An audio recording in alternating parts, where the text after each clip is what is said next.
नमस्कार, आप देख रहे हैं the viral news 974। The viral news 974 में आपका स्वागत है। खबर अच्छी लगी हो तो चैनल को सब्सक्राइब करें और खबर को शेयर अवश्य करें। बिहार में पत्रकारिता को एक बड़ी चुनौती का सामना करना पड़ रहा है, खासकर जब सच्चाई दिखाने की बात आती है। जोगबनी नगर परिषद क्षेत्र में दबंग मुख्य पार्षद पति रोहित यादव के खिलाफ भ्रष्टाचार का उजागर करने से पत्रकार डरते हैं।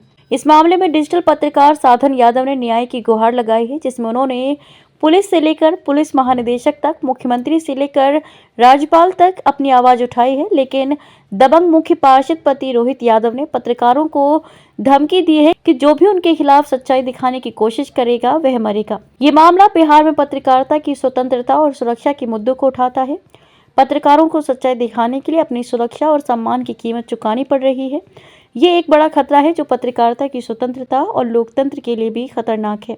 इस मामले में सरकार और प्रशासन को तत्काल कार्रवाई करनी चाहिए और पत्रकारों की सुरक्षा और स्वतंत्रता की गारंटी देनी चाहिए। साथ ही दबंग मुख्य पार्षद पति रोहित यादव के खिलाफ भ्रष्टाचार के आरोपों की जांच करनी चाहिए और उन्हें न्याय के कटघरे में लाना चाहिए। बिहार में पत्रकारिता को एक बड़ी चुनौती का सामना करना पड़ रहा है, खासकर जब सच्चाई दिखाने की बात आती है। जोगबनी नगर परिषद क्षेत्र में दबंग मुख्य पार्षद पति रोहित यादव के खिलाफ भ्रष्टाचार का उजागर करने से पत्रकार डरते हैं। ऐसे में रोहित यादव अगर साधन यादव की हत्या करते हैं या करवाने में सफल होते हैं तो इसके जिम्मेदार प्रशासन और सरकार होंगे, खासकर अररिया जिला का पुलिस अधीक्षक महोदय। ये एक बड़ा सवाल है जो बिहार सरकार और प्रशासन के लिए उठता है कि वे पत्रकारों की सुरक्षा और स्वतंत्रता की गारंटी कैसे देंगे। आखिर क्या मामला है जो रोहित यादव को लेकर के एक रोहित पत्रकार पर भी आपने एक अंकुश लगाया और एसपी को आवेदन दिया, क्या कहे? सबसे पहली बात है कि एक हमने खबर चलाए थे जोगबनी नगर परिषद क्षेत्र का, जो कि वार्ड संख्या 28 का खबर चलाए थे। खबर चलते ही स्थानीय नेता जो है रानी देवी, उनके पति रोहित यादव है, उनको ऐसा लगा कि हमारा नाम बदनाम हो रहा है और हमारे जोगबनी नगर परिषद क्षेत्र का खबर आज तक जब कोई नहीं चलाता है तो साधन यादव क्यों चलाया। इसलिए करके रोहित यादव, जो कि जोगबनी के नगर परिषद क्षेत्र के मुख्य पार्षद पति है, और जो रोहित यादव पत्रकार है वह रोहित पत्रकार है।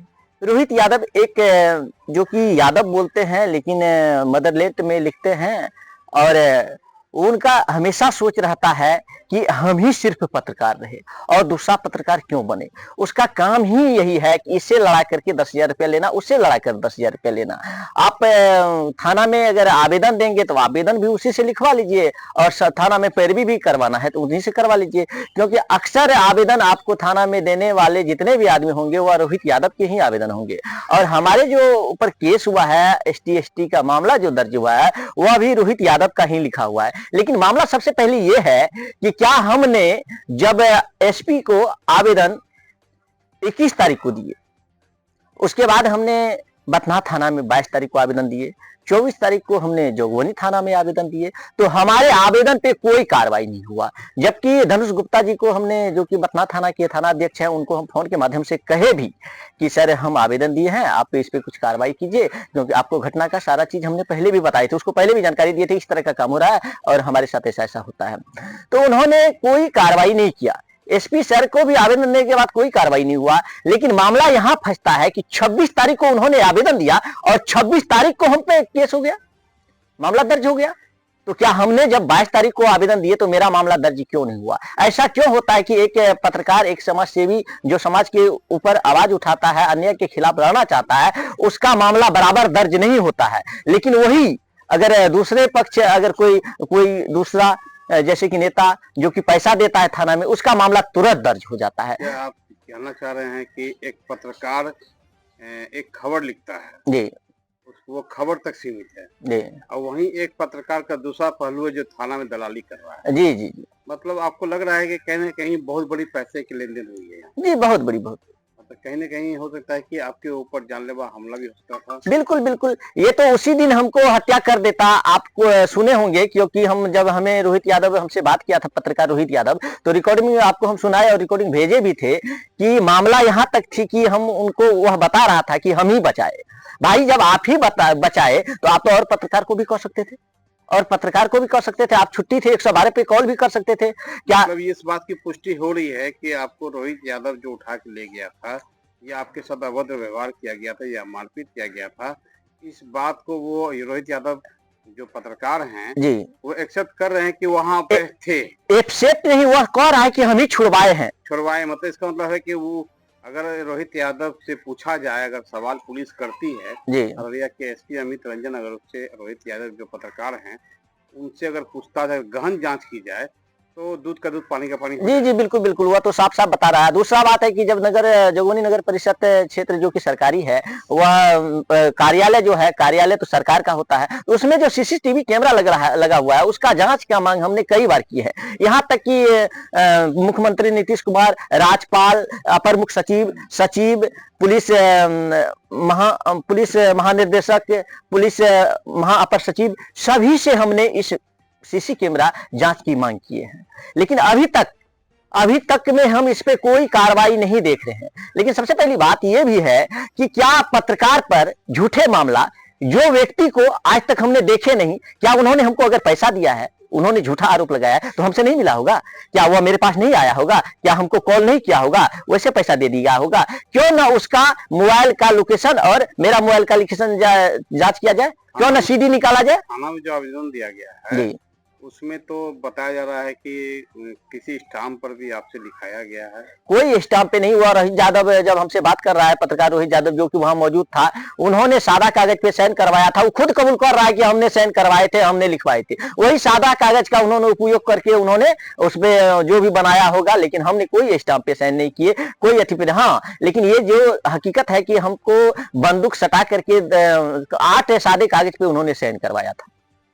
तो आज भी आप पत्रकारिता कर रहे हैं, जी जी जी निष्पक्ष और निर्भीक, जी बिल्कुल बिल्कुल लेकिन कहीं ना कहीं आपको डर रहता है कि मेरी हत्या नहीं। बिल्कुल नहीं, हमको बहुत ज्यादा डर रहता है कि आज ना कल मेरी हत्या हो जाए, क्योंकि हो सकता है कल भी हो सकता है। अगर इस तरह की अगर मामला हो रही है तो आप अररिया के एसपी से आप क्या स्पष्ट रूप से कहेंगे या किनका नाम लेके कहेंगे? तो मैं तो डायरेक्ट कहना चाहूंगा कि आखिर हमारे साथ इस तरह का क्यों हो रहा है। हम इस तरह की मामला में सबसे पहले तो हमारे गार्जियन है, एसपी अररिया के एसपी हमारे गार्जियन है। उनका दायित्व है कि हमारा रक्षा करना, हमारा सुरक्षा का दायित्व उन्हीं का है। और मैं उन्हीं से नम्र निवेदन करता हूं, विनती करता हूं, हाथ जोड़ करके प्रार्थना करता हूं कि एक बार कम से कम हमारे जैसे छोटे पत्रकार पे भी नजर बनाए रखे, क्योंकि कभी भी रोहित यादव को मार सकता है। रोहित यादव ही मार सकता है कि और भी कोई मार सकता मरवा भी सकता है, मार भी सकता है। और रोहित पत्रकार जो है, जो कि चालबाज, जालबाज और छालबाज, मतलब वह चाल चलने का काम करता है। तो कहीं ना कहीं मुझे भय है कि यह भी हमारे साथ कुछ अनहोनी घटना कर सकता है। तो जैसा कि आपने कहा कि अररिया के एसपी हमारे पिता तुल्य हैं और यहाँ के गार्जियन स्वरूप हैं, उसी तरह के आपके जो यहाँ पे जो थाना प्रभारी हैं जी, तो वो भी कहीं ना कहीं आपके लिए गार्जियन स्वरूप। जी जी मेरे गार्जियन हैं। उनके लिए क्या कहेंगे आप? मैं उनके लिए कहना चाहूंगा कि आप कम से कम हमारे मामला को देखते हुए हमारे जान माल का सुरक्षा करें, क्योंकि हम एक पत्रकार है। कई बार हमने थाने का भी खबर चलाते हैं और पुलिस का सहयोग भी करते हैं। तो जो बथना थाना के धनुष जी हैं, वो हमारे गार्जियन है। उससे मैं यही चाहूंगा कि कम से कम मेरी सुरक्षा प्रदान करे और मेरी मामला को निष्पक्ष जांच करे, कि छोटे दबे कुचले गरीब मजदूर का आवाज बन सके। हमें जन समस्या दिखाना है, जन प्रतिनिधि को नहीं दिखाना है।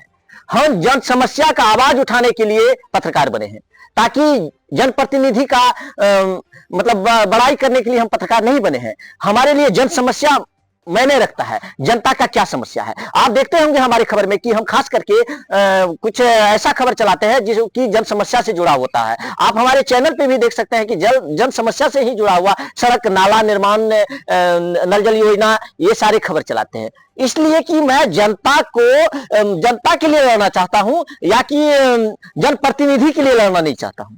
जैसा कि आपके साथ घटित घटना हो रही है, एक पत्रकार के साथ हो रही है, अब ये आप नेता नहीं जी नहीं, लेकिन मैं यहाँ के बिहार के मुखिया जो हम लोग के नीतीश कुमार हैं, उनसे आप इस तरह जो प्रशासनिक दृष्टिकोण से जो बिहार में सारे पत्रकारों पर जानलेवा हमला हो रहा है, उस पर अंकुश लगाया जा रहा है, इस पर क्या कहेंगे? सबसे पहले तो बिहार के मुखिया के साथ साथ माननीय नीतीश जी मुख्यमंत्री हमारे गार्जियन हैं और हमारे पिता तुल्य भी हैं। और मैं उनके आगे में बहुत छोटे एक नादान बच्चा हूं।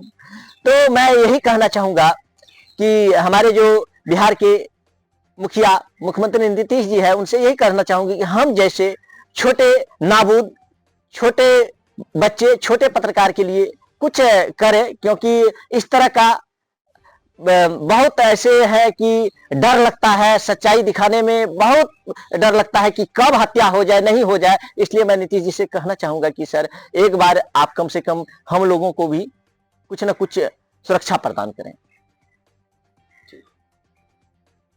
क्या नाम है आपका? मेरा नाम साधन यादव है। घर कहाँ है?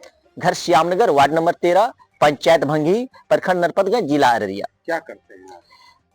अभी मैं एक डिजिटल पत्रकार हूँ। मेरा जो YouTube चैनल है उसका नाम है द वायरल न्यूज 974। मैं YouTube चैनल पे खबर प्रकाशित करता हूँ और जन समस्या को प्रकाशित करता हूँ।